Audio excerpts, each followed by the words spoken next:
ഹാ, അങ്ങനെ കുറച്ച് നേരത്തെ കാത്തിരിപ്പിന് ശേഷം നമുക്ക് പോകാനുള്ള ബസ്സാണ് കേട്ടോ ഈ വന്നുകൊണ്ടിരിക്കുന്നത്.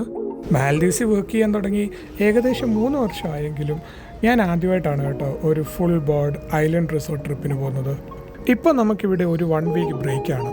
എന്നാൽ പിന്നെ അതും കൂടി അങ്ങ് എക്സ്പീരിയൻസ് ചെയ്തേക്കാമെന്ന് കരുതി. ആൻഡ് ആസ് യൂഷ്വൽ ഈ ട്രിപ്പിന് എൻ്റെ കൂടെ ഉള്ളത് എൻ്റെ 2 ബെസ്റ്റീസാണ് കേട്ടോ, പ്രവീൺ സാറും പ്രിൻറ്റോയും. ടെർമിനലിൽ എത്തിക്കഴിഞ്ഞാണ് ഞങ്ങൾക്ക് മനസ്സിലായത് ഞങ്ങൾക്ക് പോകാനുള്ള ഫെറി ഒരു 1 അവറും കൂടെ ലേറ്റ് ആയി വരുള്ളൂ. എന്നാൽ പിന്നെ കുറച്ച് നേരം ഫോട്ടോസൊക്കെ എടുത്ത് ആ ടൈം അങ്ങ് യൂട്ടിലൈസ് ചെയ്യാമെന്ന് കരുതി. ഫോട്ടോ സെഷനെല്ലാം കഴിഞ്ഞിട്ടും നമുക്ക് പോകാനുള്ള ഫെറി ഇതുവരെ വന്നിട്ടില്ല. അങ്ങനെ കുറച്ച് നേരം പോസ്റ്റ് കിട്ടിയെങ്കിലും അവസാനം നമുക്ക് പോകാനുള്ള ഫെറി എത്തിയിട്ടുണ്ട്. അപ്പം നമുക്ക് നമ്മുടെ ഐലൻഡ് റിസോർട്ടിലേക്ക് പോകാം. സൗത്ത് മാലി അറ്റോളി തന്നെയുള്ള എംബഡു വാട്ടർ വില്ലേജ് എന്ന് പറയുന്ന ഐലൻഡ് റിസോർട്ടാണ് കേട്ടോ നമ്മൾ ബുക്ക് ചെയ്തിട്ടുള്ളത്. ഇതാണ് കേട്ടോ നമുക്ക് അലോട്ട് ചെയ്തിട്ടുള്ള കോട്ടേജ്. ഏതായാലും ഒന്ന് സെറ്റായതിനു ശേഷം ഞങ്ങളൊന്ന് സൈറ്റ് സീയിങ്ങിന് ഇറങ്ങി. കുറച്ച് നേരം അവിടെ സൈറ്റ് സീയിങ് കണ്ടിരുന്നപ്പോഴേക്കും ഫുഡിന് ടൈമായി. അങ്ങനെ ഞങ്ങൾ ഫുഡ് കഴിക്കാൻ വേണ്ടി റെസ്റ്റോറൻറ്റ് ഏരിയയിലേക്ക് എത്തി. മോശം പറയരുതല്ലോ, വിഭവ സമൃദ്ധമായ പലതരം ഭക്ഷണ സാധനങ്ങളുടെ ഒരു കമനീയ ശേഖരം തന്നെ അവിടെ ഉണ്ടായിരുന്നു. അങ്ങനെ ഞങ്ങൾ ഫുഡും കഴിച്ച് കുറച്ച് നേരം ചില്ലൗട്ടും ചെയ്ത് ഒരു സീ ബാത്തും ഒക്കെ കഴിഞ്ഞ് ഒന്ന് ഫ്രഷപ്പ് ആയപ്പോഴേക്കും വൈകുന്നേരമായി.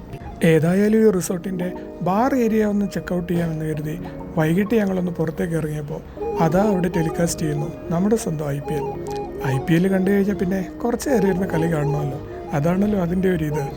അങ്ങനെ കുറച്ച് നേരം അവിടെ ഇരുന്ന് കളിയും കണ്ടു, ഫുഡും കഴിച്ചു. വൈകിട്ട് നേരെ കോട്ടേഴ്സിൽ പോയി കിടന്നുറങ്ങി.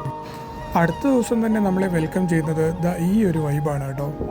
അങ്ങനെ കിടന്നു ഒരു കോഫിയും കുടിച്ച് ആ ഒരു സൺറൈസും കണ്ട് കിടക്കുമ്പോൾ കിട്ടുന്നൊരു ഫീൽ ഉണ്ടല്ലോ, ആഹാ അന്തസ്. ആ ഒരു മോർണിംഗ് ലൈറ്റിൽ കുറച്ച് ഫോട്ടോസൊക്കെ എടുത്ത് നടന്നപ്പോഴേക്കും നമുക്ക് ബ്രേക്ക്ഫാസ്റ്റിനുള്ള ടൈമായിട്ടോ. ആൻഡ് അഗെയിൻ പലതരം വിഭവങ്ങൾ, സ്റ്റീംഡ് ബ്രെഡ്, ഫ്രൂട്ട്സ്, സ്വീറ്റ്സ്, അങ്ങനെ ഇഷ്ടം പോലെ. പക്ഷേ എനിക്ക് ഏറ്റവും ഹൈലൈറ്റായിട്ട് തോന്നിയത് ഇതാണ് കേട്ടോ. നമുക്ക് എന്താണ് വേണ്ടത്, എങ്ങനെയാണ് വേണ്ടത് എന്ന് ഷെഫിനോട് പറഞ്ഞാൽ ഷെഫ് അത് ലൈവായി നമുക്ക് വേണ്ട പോലെ കുക്ക് ചെയ്ത് തരും. അങ്ങനെ ബ്രേക്ക്ഫാസ്റ്റ് എല്ലാം കഴിഞ്ഞ് ഞങ്ങളൊരു വാക്കിന് ഇറങ്ങിയപ്പോഴാണ് നമുക്കൊന്നോടൊന്ന് സീ ബാത്ത് ചെയ്താലോ എന്നാലോചിച്ചത്. അങ്ങനെ സീ ബാത്ത് ചെയ്തപ്പോൾ എടുത്ത മനോഹര ദൃശ്യങ്ങളിലൊന്നാണ് കേട്ടോ നിങ്ങളിപ്പോൾ കണ്ടുകൊണ്ടിരിക്കുന്നത്. ഇത്രയും ധൈര്യം എനിക്കില്ലാത്തത് കൊണ്ട് ഞാൻ ഇതിന് മുതിർന്നില്ല. സീ ബാത്ത് എല്ലാം കഴിഞ്ഞ് വന്നപ്പോഴേക്കും നമുക്ക് ചെക്കൗട്ടിനുള്ള സമയമായി.